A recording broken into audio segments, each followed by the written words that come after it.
Hey, it's Sam Vander. I'm here back with another episode of On Your Terms, where every Thursday I tackle your essential legal questions about starting and growing a legally protected online business in 10 minutes or less. This week, we're talking all about copyright infringement. How exciting. Okay, so Julia asked, I've heard people say that in the case of copyright infringement, that in addition to asking the person to cease and desist, you can also request a certain amount of money for damages in order to prevent further legal action. I've also heard that this varies state to state. I have no clue where to start. Looking for more information on this. Would you be able to advise? Thank you. Okay, Julia, this was a great question. So yes, that is true, depending on the circumstances. If someone steals your free PDF, for example, and they just represent it as their own, they don't have it lead to a product, and they never really make any money off of the PDF itself or what it ends up leading to, you might not be able to get any money from that. If you have registered that content, though, with the U.S. Copyright Office, you would probably be entitled to what we call statutory damages. So that's just a fancy word for you get this money automatically if somebody steals your stuff if it's registered, right? So registration brings with it some guaranteed damages, which is nice.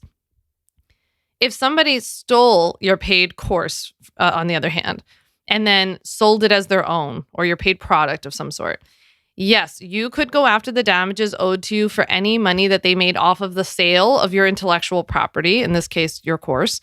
And you would also get those statutory damages that we were talking about as well. Again, only if your course was actually registered, if the content within your course was registered.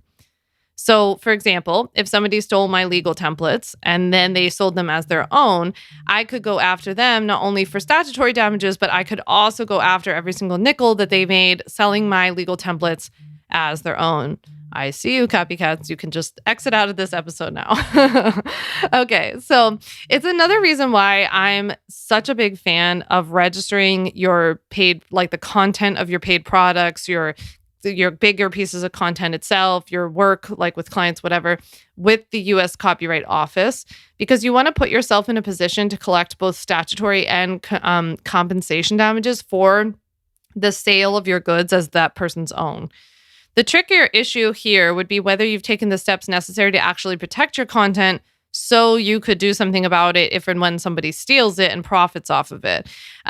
So if that's something that you want to learn more about, is how to actually register your content, how to decide which pieces of content you should register, and then how to go after people once you see them steal it, you definitely want to get registered for my training, my live training that I have coming up on April 25th called What to Do If Copycats Steal Your Content.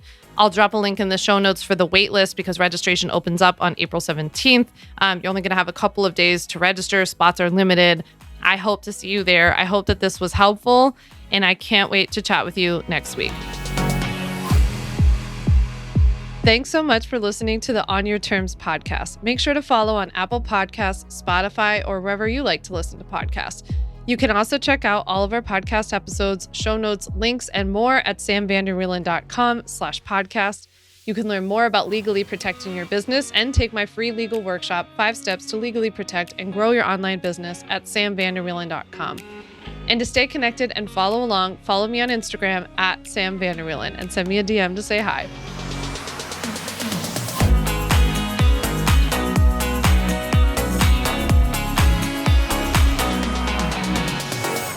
Just remember that although I am an attorney, I am not your attorney, and I am not offering you legal advice in today's episode. This episode and all of my episodes are informational and educational only. It is not a substitute for seeking out your own advice from your own lawyer. And please keep in mind that I can't offer you legal advice. I don't ever offer any legal services, but I think I offer some pretty good information.